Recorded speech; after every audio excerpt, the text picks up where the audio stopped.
જય શ્રી કૃષ્ણ વૈષ્ણવો, સર્વ વૈષ્ણવોને મારા ભગવદ સ્મરણ। અજ્ઞાનતિમિરાન્ધસ્ય જ્ઞાનાંજનશલાકયા ચક્ષુરુન્મીલિतं येन તસ્મૈ શ્રી ગુરવે નમઃ।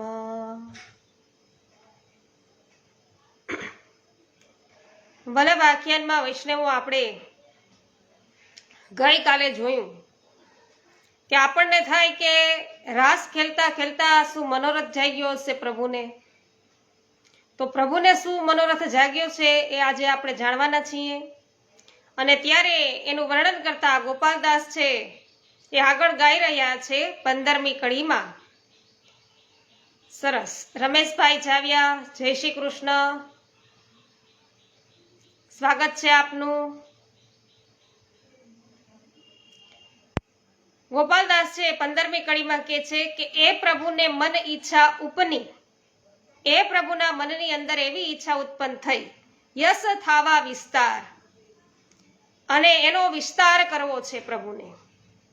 અધિકારી પાખે એ વાણી તો એ જ સમજી શકે જે અધિકારી હોય, નહીં કોને ઉચ્ચાર। બાકી તો બધા છે સામાન્ય એવો ઉચ્ચાર છે એ જ કરી શકે, પણ એને પારખવાની શક્તિ તો અધિકારી જીવ હોય એને જ થઈ શકે। જ્યાર વડાલિયા, જય શ્રી કૃષ્ણ, ગીતાબેન જય શ્રી કૃષ્ણ, સ્વાગત છે આપનું। ઉકાભાઈ જય શ્રી કૃષ્ણ, રાધે રાધે, સ્વાગત છે આપનું।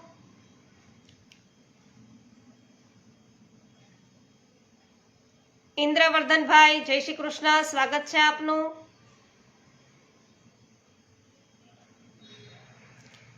ત્યારે રાસ કરતા અહીં એમ કહેવામાં આવ્યું કે રાસ કરતા કરતા પ્રભુના મનમાં એ મનોરથ જાગ્યો કે રસનો આનંદ, જે સુખ આ ગોપીજનો લઈ રહ્યા છે, તો મારી કૃપાનો અનુભવ જે આ ગોપીજનો કરી રહ્યા છે એ મારા યશનો વિસ્તાર છે, એ મારે જગતમાં કરવો છે। પ્રભુ કે જે રાસનું સુખ ગોપીજનોને આપ્યું એ લીલાનો મારે જગતમાં વિસ્તાર કરવાનું ઈચ્છા છે। પ્રભુ એમ કહે છે કે મારું મન એવું થયું છે, અને મારી કૃપાનો અનુભવ જગતમાં દેવી જીવો પણ કરે એવો મનોરથ પ્રભુને જાગ્યો। કલાવતીબેન જય શ્રી કૃષ્ણ, રેખાબેન જય શ્રી કૃષ્ણ, સ્વાગત છે આપ સર્વનું। મારી આ કૃપાનો અનુભવ જગતમાં દેવી જીવો પણ કરે એવો મનોરથ પ્રભુને જાગ્યો, જે છે તો મારા આ રાસ મંડળના, કે જે જીવો છે એ બધા ખરેખર મારા રાસ મંડળના જ છે, પણ વિખૂટા પડ્યા છે, એમને પણ આ રાસલીલા છે એમનું સુખ મળવું જોઈએ, એમ પ્રભુ ઈચ્છે છે કે એને પણ આ રાસલીલાનું સુખ મળે। તો આ લીલાનું વર્ણન કોણ કરી શકે? પ્રભુ કહે છે કે મોટા મોટા જ્ઞાનીને પણ મોકલું તો એ પણ સાંભળેલું છે એ જ બોલશે, ખાલી ઉચ્ચાર કરશે, કારણ મારી લીલાને મારા સિવાય બીજું કોઈ જાણી શકતું નથી, માત્ર હું જ તેને જાણું છું। મારે મારા યશનો વિસ્તાર કરવો છે, મારે મારું જે આ પ્રકારે મારા જે લીલાનું જે વર્ણન છે એ કરવાનું સામર્થ્ય કે છે પ્રભુ કે મારા એકમાં જ છે। તો યદિ હું મારું જ સ્વરૂપ લઈને પ્રભુ સ્વરૂપે અવતાર ધારણ કરું, પછી મારી લીલાના યશોગાન કરું, તો પ્રભુ કે યોગ્ય। પણ હું જ્યારે કોઈ આચાર્ય સ્વરૂપે જઈ અને મારા આ યશનું વર્ણન કરું તો એ વર્ણન જીવો સુધી પહોંચે। પ્રભુનું વર્ણન છે એ કરવાનું સામર્થ્ય પ્રભુ સિવાય કોઈની સાથે પ્રભુ છે એ સરખાવી શકતા નથી, એના સિવાય કે છે કે કોઈની પાસે નથી। તો પ્રભુ છે એના સ્વામિનીજી અને પ્રભુ પોતે એ બે જ આ લીલા જાણે, માટે પ્રભુએ એ વખતે સ્વામિનીજીને કહ્યું કે મારા સુખનો વિચાર આપના સિવાય બીજું કોઈ કરી શકે એમ નથી, મારી લીલાને જાણવા કે સમજવા બીજું કોઈ સમર્થ નથી। મારી લીલાને જાણવા માટે કે સમજવા માટે બીજા કોઈ સમર્થ નથી, તમે છે એ જ જાણી શકો, કારણ કે કોઈ જાણી શકે તો માત્ર આપ જ છો. મારી લીલાનું વર્ણન કોઈ કરી શકે તો તે આપ જ છો. મારા યશનું વર્ણન માત્ર આપ જ કરી શકશો. મારા મનમાં મનોરથ જાગ્યો છે કે મારી આ લીલાનો વિસ્તાર જગતની અંદર પણ થાય, તો હું આપને વિનંતી કરું છું કે આપ ભૂતલ પર પધારો અને ત્યાં મારા યશનો વિસ્તાર કરો. દેવજીભાઈ જય શ્રી કૃષ્ણ, જસવંતીબેન જય શ્રી કૃષ્ણ, સૂર્યકાંતભાઈ જય શ્રી કૃષ્ણ, મધુબેન જય શ્રી કૃષ્ણ, ઉકાભાઈ જય શ્રી કૃષ્ણ, ઇન્દ્રવર્ધનભાઈ જય શ્રી કૃષ્ણ. બેન સત્સંગનો ફિક્સ સમય હોય તો જણાવશો, આભાર. હા, આપણે રોજે અત્યારે 2 વાગ્યે લાઈવ થઈએ છીએ, બપોરના સમયે 2 વાગ્યે લાઈવ થઈએ છીએ અને રાત્રિના સમયે આપણે 9:45 વાગ્યે લાઈવ થઈએ છીએ. હરેશભાઈ જય શ્રી કૃષ્ણ.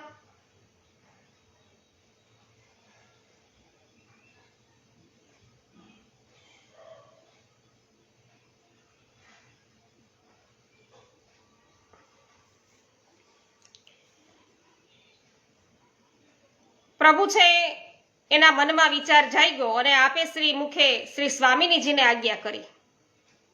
સાથે સાથે એ પણ કહ્યું કે આપનું જે કાર્ય બાકી રહેશે તે આપના જ મુખારવિંદ સ્વરૂપ શ્રી ચંદ્રાવલીજી ભૂતલ ઉપર પ્રગટ થઈને પૂર્ણ કરશે. આપણે ત્યાં જે અષ્ટયામ સેવા 12માસી સેવા છે,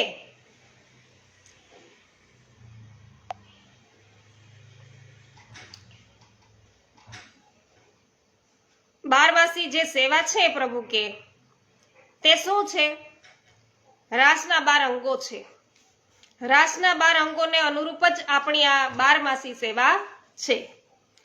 અને પુષ્ટિજીવો કોણ છે? પુષ્ટિજીવોનું લક્ષ્ય શું? તો કહેવાય છે કે લઘુ રાશિથી લઈ મહારાસ સુધીની, લઘુ રાસ છે ત્યાંથી લઈ અને મહારાસ સુધીની યાત્રા એ આપણા પુષ્ટિજીવોનું મૂળ લક્ષ્ય છે. આ જે વૈષ્ણવ સૃષ્ટિ દેખાય છે એ કઈ છે? લઘુ રાસની. અને લઘુ રાસની એટલે કઈ સૃષ્ટિ કે જેની અંદર જાણે અજાણે કોઈ મદ આવ્યો તો એને છોડીને પ્રભુ છે એ પધારી ગયા. ગિરીશભાઈ જય શ્રી કૃષ્ણ, રેખાબેન જય શ્રી કૃષ્ણ,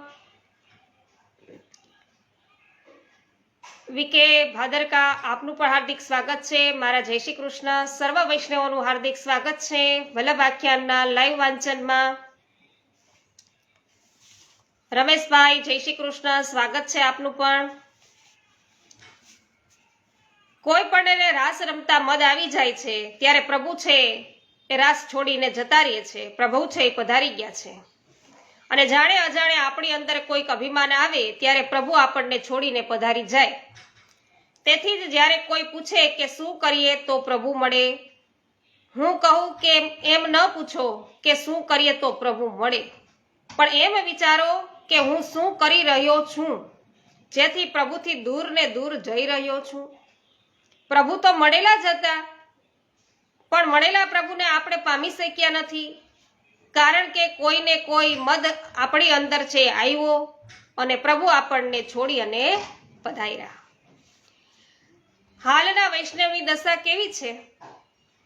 લઘુ રાસમાંથી પ્રભુ પધારી ગયા અને મળેલા પ્રભુને ગોપીજનો છે એ ગુમાવી બેઠા. ત્યારે ગોપીજનો જેમ વૃક્ષોની પાસે જઈને પૂછે છે કે તમે અમારા શ્યામને જોયા છે? લતાઓને પતાઓને પૂછે છે કે શું તમે અમારા શ્યામને જોયા છે?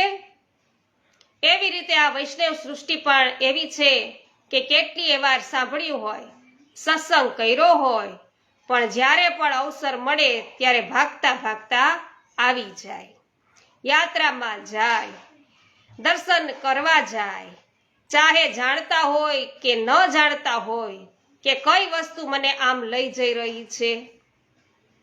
આપણે સત્સંગમાં એમને એમ વારે વારે આવતા નથી. સાંભળેલું હોય તો પણ કેમ પૂછીએ છીએ?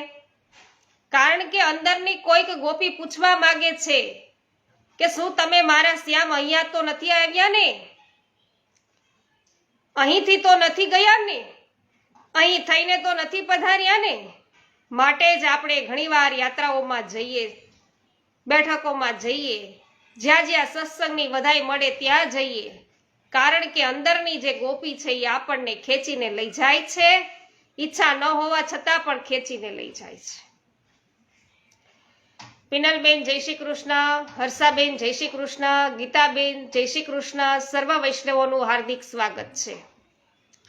આપણે એ પણ જાણીએ છીએ કે ગોપી શોધતી પ્રભુની પાસે ગઈ તો એમણે જોયું કે પ્રભુ એકલા નથી પધાર્યા, પણ પોતાની સાથે કોઈ એક સખીને લઈને પધાર્યા છે.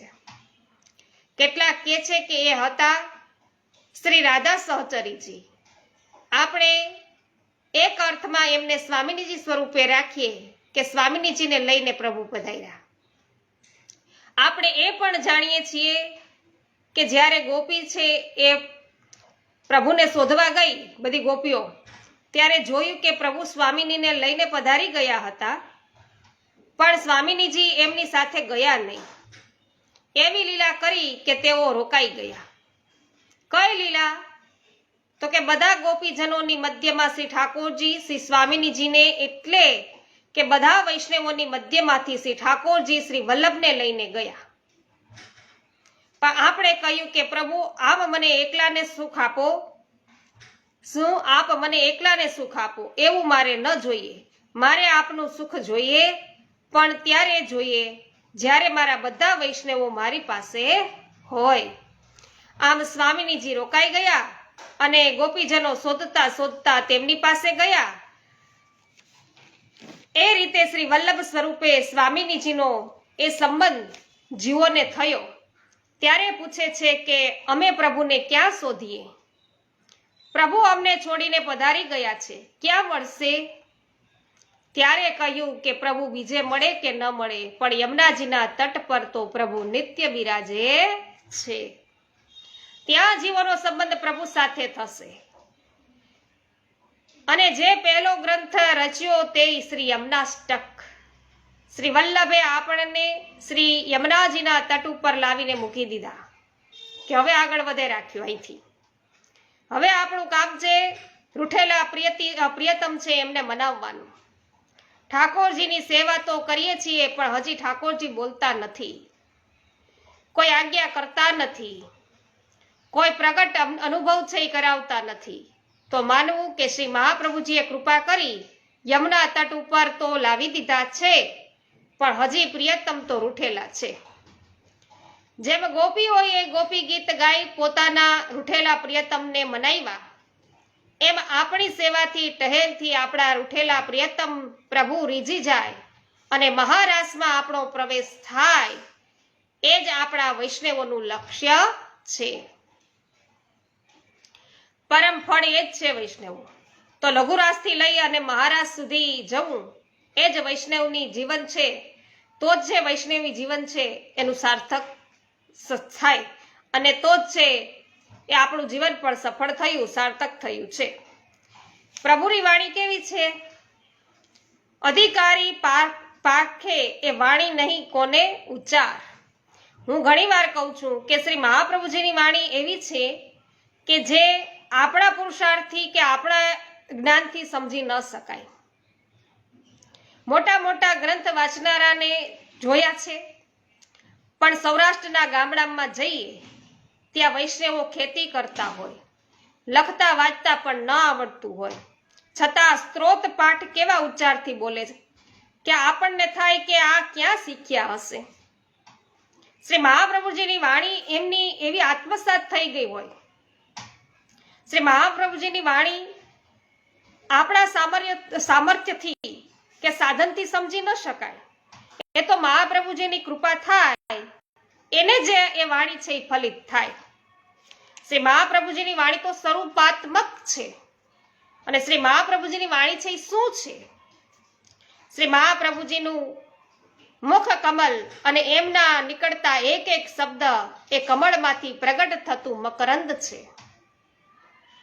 શું વૈષ્ણવો આજે પણ અવાજ કપાય છે?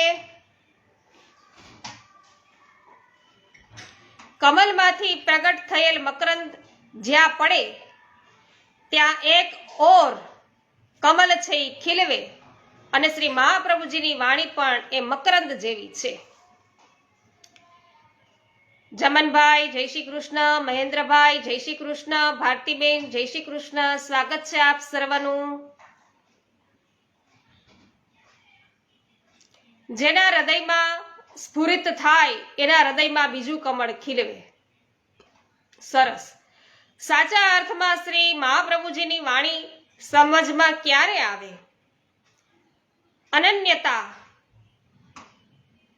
અનન્યતા જેવી અલૌકિક પ્રીતિ મહાપ્રભુજીને શ્રી ઠાકોરજી માટે છે. સરસ. ના કહે છે તો આજે તો અવાજ આવે છે એવો અર્થ થયો. સરસ.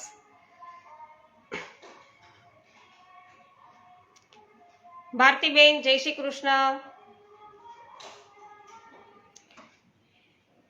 બરાબર એવી જ પ્રીતિ, એવી જ અનન્યતા આપણને પણ આપણા ઘરમાં બિરાજતા ઠાકોરજીમાં થાય ત્યારે શ્રી મહાપ્રભુજીની વાણીમાં સમજ પડે. એના વિના ગમે તેટલા પ્રયત્ન કે સાધન કરીએ પણ એ નહીં સમજાય. શ્રી મહાપ્રભુજીએ જે આજ્ઞા કરી છે એ પ્રમાણે આપણા ઘરમાં બિરાજતા ઠાકોરજીની અંદર અનન્યતા થાય, દ્રઢતા થાય. એમના ચરણોને દ્રઢતાથી પકડીને બેસીએ ત્યારે સાચા અર્થમાં શ્રી મહાપ્રભુજીની વાણી છે એ ફલિત થાય માટે કહ્યું. રેખાબેન સરસ, આભાર. અધિકારી પાખે વાણી નહીં કોને ઉચ્ચાર, અધિકારી જનો છે એ જ આ વાણી છે જાણી શકે. પ્રભુએ વિચાર કર્યો કે મારા યશનો વિસ્તાર કરવો છે, પણ વિસ્તાર થશે કોનામાં એ પણ જોવું પડે ને. અને મારે શું કીધું માટે મારે સૃષ્ટિનું પ્રાગટ્ય પણ કરવું પડશે.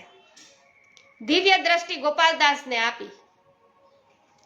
તેથી તેમણે સૌથી પહેલા ગોલોકધામના દર્શન કર્યા. પછી એ જોયું કે શ્રી ઠાકોરજીના મનમાં મનોરથ જાગ્યો છે કે મારા યશનો વિસ્તાર કરો, પણ એ વિસ્તાર કોની વચ્ચે કરો? એને માટે સૃષ્ટિ છે પ્રગટ કરવાનો વિચાર કર્યો. આ બાબત ગોપાલદાસજી 16મી કડીમાં બતાવે છે. હવે કે પ્રભુ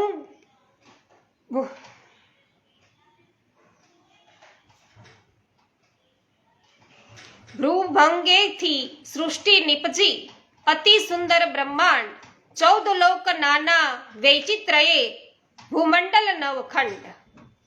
જ્યારે પ્રભુના મનમાં યશનો વિસ્તાર કરવાનો વિચાર આવ્યો ત્યારે પ્રભુએ છે એ ભ્રુભંગ એટલે કે વારંવાર આંખના પલકારાઓ કરી અને આંખ બંધ કરીને ખોલી એટલી વારમાં તો 14 લોક છે એની સૃષ્ટિ છે ઉત્પન્ન કરી.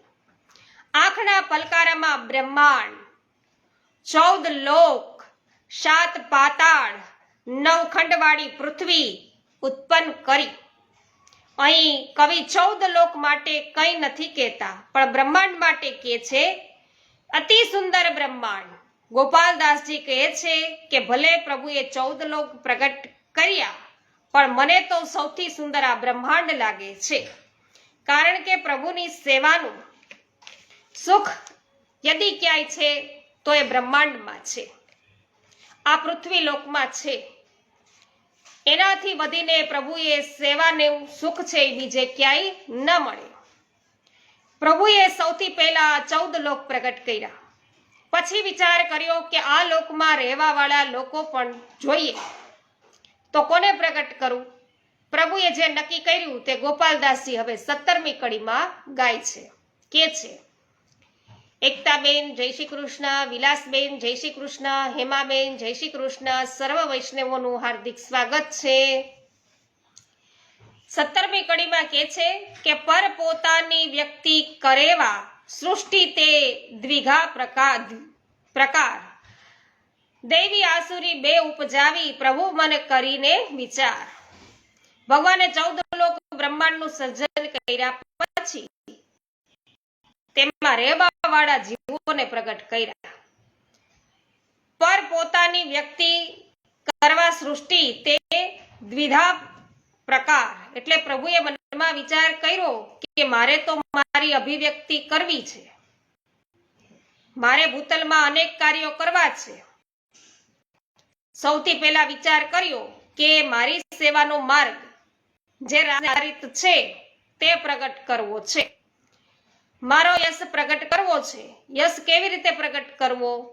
શ્રીમદ ભાગવતના ગુઢ અર્થો પ્રગટ કરી વિરહાત્મક ભક્તિ પ્રગટ કરીને કરવો છે. જ્યાં સુધી વિરહાત્મક ભક્તિ પ્રગટ ન થાય ત્યાં સુધી છે રાસનો અનુભવ કેવી રીતે થાય? સુરેશભાઈ જય શ્રી કૃષ્ણ, જયા માસી જય શ્રી કૃષ્ણ. તો નિજજનોને શરણોમાં લઈ અને પૃથક સરળ માર્ગે પ્રગટ કરી અને ભગવાને પોતાના યશ આ જગતમાં વિસ્તાર કરવાનો વિચાર કર્યો. આ બધા માટે પ્રભુએ બે પ્રકારની સૃષ્ટિ છે એ પ્રગટ કરી. જો બધા સારા માણસો જ પ્રગટ થઈ જાય તો પછી શું થાય કે તો પછી સારા કહેવાશે કોણ? બધા સારા જ હોય તો સારા કોણ કહેવાય? જ્યારે કોઈ ખરાબ દેખાય તો આપણે એની સાથે સરખામણી કરીએ ત્યારે ખબર પડે કે આ સારો નથી, આ સારો છે. અને માણસ સારા ત્યારે કહેવાય જ્યારે એની સામે કોઈ ખરાબ હોય. અને માણસ ગુણવાન ક્યારે કહેવાય? જ્યારે બીજા બધા અવગુણી હોય ત્યારે. આપણે એમ કહીએ છીએ ને કે એક વહુ હોય એટલે કે ખરેખર બે વહુની જરૂર પડે તો સાસુને ખબર પડે કે કઈ વહુ સારી અને કયા, તો કે આપણી કિંમત થાય, એમ બધા કે. તો પ્રભુએ વિચાર આવી જ રીતે કર્યો. વૈષ્ણવો, પ્રભુએ વિચાર કર્યો કે મારે તો મારા દેવી જીવોના મહાત્મને પ્રગટ કરવું છે. દયા નિજ મહાત્મ્યમ કરિષ્યમ પ્રકટમ હરિ. પ્રભુએ પોતાનું મહાત્મા પ્રગટ કરવાનો વિચાર કર્યો. આ નિજ મહાત્મા એટલે શું? નિજ એટલે પોતાનું મહાત્મ્ય, અને જે પોતાના છે એનું મહાત્મ્ય. પ્રભુએ આ બંને વસ્તુ પ્રગટ કરવાનો વિચાર કર્યો. પોતાનું મહાત્મ્ય અને પોતાના છે એમનું પણ મહાત્મ્ય, બંનેનું મહાત્મ્ય પ્રગટ કરવા પોતે પધાર્યા. તે માટે પ્રભુએ સૃષ્ટિ પણ બે પ્રકારની પ્રગટ કરી, એક દેવી અને બીજી આસુરી સૃષ્ટિ. કારણ કે નિજજનોનું મહાત્મ્ય ત્યારે જ વધશે કે જ્યારે એનો વિરોધ કરવા વાળા પણ હશે. દેવી જીવોને તકલીફ આપવા વાળી આસુરી સૃષ્ટિ ત્યાં હશે ત્યારે દેવી જીવોનું મહાત્મ્ય વધશે. કોક હોશિયાર હોય પણ સામે કોક મૂર્ખ હોય તો કહી શકીએ ને કે આ હોશિયાર છે. બાકી બધા હોશિયાર હોય તો હોશિયાર જ બધા. કોઈ મૂર્ખ દેખાય તો કહી શકાય કે આ મૂર્ખ છે, આ તો હોશિયાર છે. તો આસુરી સૃષ્ટિ છે એ ગોપાલદાસજી એને કે છે કે જે શ્રી વલ્લભના સ્વરૂપને જાણી ન શકે, શ્રી ગુસાઈજીના સ્વરૂપને જાણી ન શકી, પ્રભુની લીલામાં જ્યારે સંશય થવા લાગે ત્યારે એને આસુરી જીવ જાણવો. પ્રભુ આવું કરે, આવું કરે. પ્રભુની લીલા આવી હોય એવા સંશય કરનાર પ્રભુ, જે પ્રભુ કે છે આ સૃષ્ટિ છે એ આસુરી છે, એવો સંશય કરનાર છે એ બધી સૃષ્ટિ આસુરી છે. કારણ પ્રભુ તો પરમ સત્ય છે. એ જે કરે છે એ સત્ય જ હોય. પૂર્વ દિશામાં સૂર્ય ઉગે એવું નહીં, પણ સૂર્ય જ્યાં ઉગે છે એ પૂર્વ દિશા કહેવાય. જે સત્ય હોય એમ પ્રભુએ કરવું જોઈએ, એમ નહીં. પ્રભુ જે કરે તે સત્ય જ હોય એવો ભાવ જાગે એ સાચા અર્થમાં દેવી જીવ કહેવાય. ભગવાને યુધિષ્ઠિરને કહ્યું કે અસ્વસ્થામાં મરાયો એમ કહી દો. યુધિષ્ઠિરે વિચાર કર્યો કે આમ કહું કે ન કહું. એ તો હતા સત્યવાદી. ભગવાને એમને જૂઠું બોલવાનું કહ્યું. જૂઠું બોલવું કે ન બોલવું? યુધિષ્ઠિર બોલ્યા તો ખરા કે અસ્વસ્થામાં હતઃ, પણ પછી બોલ્યા કે નરોવા કુંજોરવા. અને જે યુધિષ્ઠિરનો રથ જમીનથી ઉપરથી ચાલતો હતો એ જમીનને અડીને ચાલવા લાગ્યો. યુધિષ્ઠિર ભગવાનને કહે કે જુઓ, તમે મને આ જૂઠું બોલવાનું કહ્યું ને, હું બોલ્યો, તેથી મારો રથ હવે આ જમીનને ઉપર ચાલતો હતો, તે જમીનને અડીને હવે હાલવા માંડ્યો. તમે મને જૂઠું બોલવાનું કેમ કહ્યું? એમ ભગવાનને કહે. પ્રભુ કહે છે કે આ વાત તું મને પૂછ. શું કહે છે કે પ્રભુ કહે છે કે આ વાત તું મને પૂછ. ઉદ્ધવજી પાસે જા.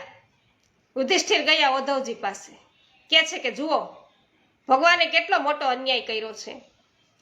મને જૂઠું બોલવાનું કહ્યું, હું બોલ્યો અસ્વસ્થતામાં હતો અને મારો રથ છે એ જમીને અડીને ચાલવા લાગ્યો, જમીનને અડીને. ઉદ્ધવજીને હસવું આવી ગયું. તું શું એમ માને છે કે તું જૂઠું બોલ્યો એના કારણે તારો રથ જમીનને અડીને હાલવા માંડ્યો છે, ચાલવા લાગ્યો છે? અરે ભગવાન તો સત્ય છે, એ તો જે બોલે એ જ સત્ય થઈ જાય.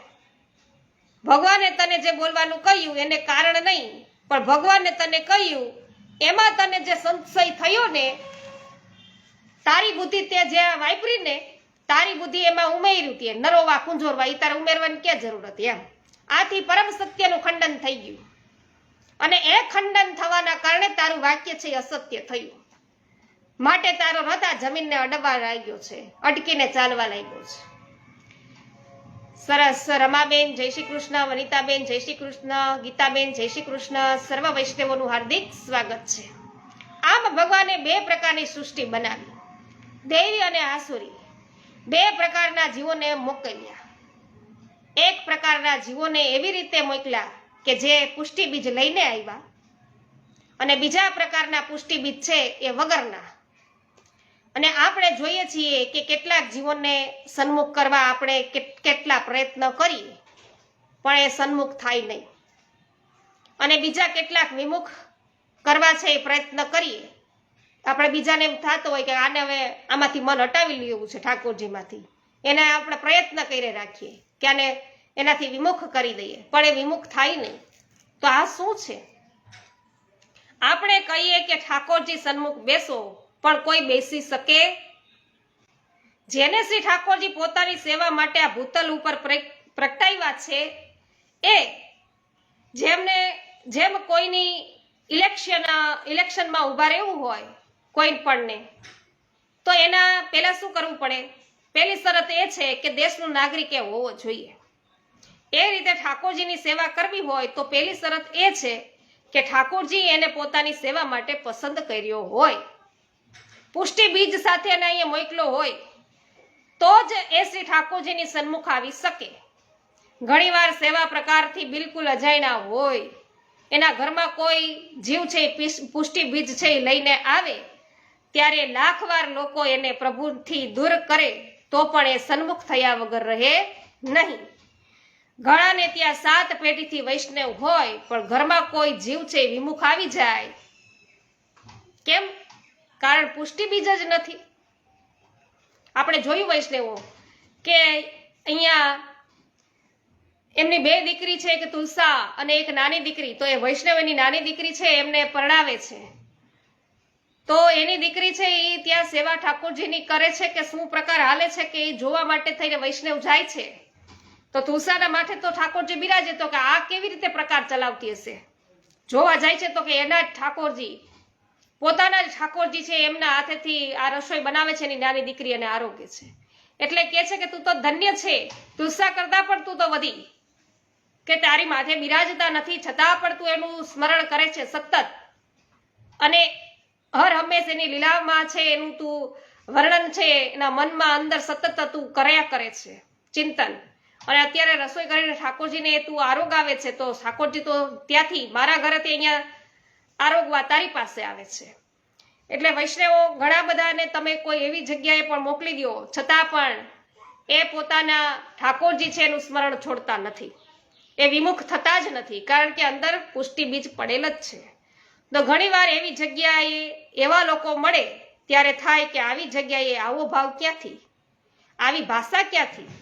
ઘણીવાર નાના બાળકો મળે ત્યારે એમની ભાષા સાંભળીને થાય કે આ બાળક કોઈ દેવી તત્વ લઈને આવ્યો છે, પુષ્ટિ બીજવાળા જીવો છે. એમની ભાષા સાંભળીને ખબર પડી જાય કે આ દેવી બીજવાળા છે. એકવાર મારે વિદર્ભ જવાનું થયું. લેખક કહે છે ત્યાં એક વૈષ્ણવને ઘેર પધરામણી હતી. સામેના ફ્લેટમાં એક જૈન પરિવાર રહેતો હતો. એમને ત્યાંથી એક નાનો બાળક મારી પાસે આવ્યો અને મને કહે કે આપ મારી સાથે આવશો? ક્યાં? મારા ઘરે. એ બાળકે એવું કીધું. કેમ? મારે આપનું એક કામ છે. શું કામ છે? આપ આવો તો આપને કહું. મેં બધાને પૂછ્યું, આ બાળક કોણ છે? તો કહે કે સામેના ફ્લેટમાં રહે છે. એ બાળક કે છે કે ઘરમાં મારો એક મિત્ર છે, મારી ઈચ્છા છે કે આપ એને વઢો, ખીજો. આવી કેવી ઈચ્છા? મારી સાથે ચાલો બતાવો.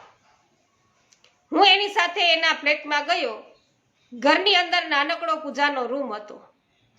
ત્યાં મને એ લઈ ગયો અને ત્યાં એના પૂજાના મંદિરમાં નાનકડા સિંહાસન ઉપર નાનકડું લાલનનું સ્વરૂપ હતું. આમને આપ વઢો, પ્રભુને ખીજાવ એમ બાળકે લાલનને બતાવીને કીધું. શા માટે? મારું શું બગાડ્યું છે કે હું એને ખીજાઉં? મેં એવું કહ્યું. અરે જે આપને શું કહ્યું? શું કે છે? આપને હું શું કહું? થોડા દિવસ પહેલા અમારી સ્કૂલમાં જન્માષ્ટમીનો પ્રોગ્રામ હતો. મેં એમાં ભાગ લીધો હતો. ત્યારે મને ટીચરે ગિફ્ટમાં લાલનનું સ્વરૂપ આપ્યું હતું અને મેં ઘરે આવીને અહીં પધરાવ્યું. પહેલા તો બધા એ ના પાડી, પણ મેં એવું કહ્યું એટલે મને પધરાવવા દીધું. પછી તો રોજ હું એમની પાસે બેસું, વાતો કરું. પહેલા તો એ બધું સીધા હતા, એ બહુ સીધા હતા. હવે તોફાની થઈ ગયા છે, માટે એને વઢો. હવે મને બહુ એ હેરાન કરે છે. એટલે મેં કહ્યું કે શું હેરાન કરે છે? થોડા દિવસ પહેલા મારા મમ્મી મારા માટે નવા શૂઝ લઈને આવ્યા. નવા શૂઝ જોયા તો લાલાને મને પહેરાવા જ ન દીધા. મને કે મારા માટે પહેલા આવા જ શૂઝ લઈ આવ, પછી હું તને પહેરવા દઉં. જ્યારે પણ શૂઝ પહેરું ત્યારે પાછળથી આવીને ઉતારી જાય, ફેંકી દે. મારી મમ્મી મને વઢે કે તું જ ફેંકી દે છે. હું કહું કે પેલો કરે છે, પણ ઘરમાં કોઈ માનતા જ નથી.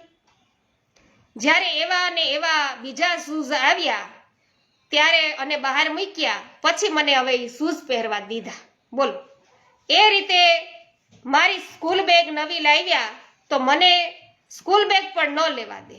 એવી જ સ્કૂલ બેગ લાવીને અહીં પધરાવી, ત્યારે મને એને સ્કૂલ બેગ છે લઈ જવા દીધી. બોલો, હવે તો એવું તોફાન કરે છે કે મારી સાથે સ્કૂલે આવે છે, આવીને પાછા ટીચરની ખુરશીમાં બેસી જાય છે. મને એટલું ટેન્શન થઈ જાય છે કે ટીચર મને વટશે તો. અને કાલે હું પૂજા ઘરમાં આવતો હતો ત્યારે મને ધક્કો માર્યો તો હું પડી ગયો અને મને વાગ્યું. હવે આપ એને વઢો કે આવું તોફાન ન કરે. જ્યારે આ બાળકની વાત મેં સાંભળી ત્યારે લાગ્યું કે આ કેવો જીવ હશે કે શ્રી ઠાકોરજી આવી કૃપા એના પર કરી રહ્યા છે. જે જીવોને પ્રભુ આ રીતે પુષ્ટિ બીજ લઈને મોકલે છે તે જીવો દૈવી અને બીજા છે એ આસુરી વૈષ્ણવ. દૈવી જીવો એટલા માટે તો પ્રગટાવ્યા કે આપનો ઉદ્દેશ આ સેવા માર્ગનો પ્રચાર કરવાનો છે. પ્રચાર કોણ કરશે? આ ભગવદીય જનો. શ્રીમદ ભગવતના અર્થો પ્રગટ કરવાના છે. વિરહાત્મક ભક્તિ છે એ પ્રગટ કરવાની છે. નિજ જનોને શરણે લેવાના છે. પૃથક શરણ માર્ગ છે એ પ્રગટ કરવાનો છે. આ બધા માટે દૈવી અને આસુરી બે સૃષ્ટિ પ્રગટાવી અને હવે આગળ 18મી કડીમાં ગોપાલદાસજી કહે છે કે ભક્તિ સુંદરી ને માયા દાસી બે મૂરત પ્રગટાવી, તેમાં પહેલી નખસિક સુભગા શ્રી હરિને મન ભાવી. તો વૈષ્ણવો, આનું જે વિસ્તરણ છે, આનો જે અર્થ છે એ આપણે આવતીકાલે થી સમજીશું. પારુલબેન જય શ્રી કૃષ્ણ. ચંદ્રિકાબેન જય શ્રી કૃષ્ણ. આવતીકાલે આપણે 18મી કડી છે એને સમજીશું વૈષ્ણવો. ત્યાં સુધી બધા જ વૈષ્ણવોને મારા જય શ્રી કૃષ્ણ. શ્રી વલ્લભાધીશ કી જય. ગુસાઈજી પરમ દયાલ કી જય.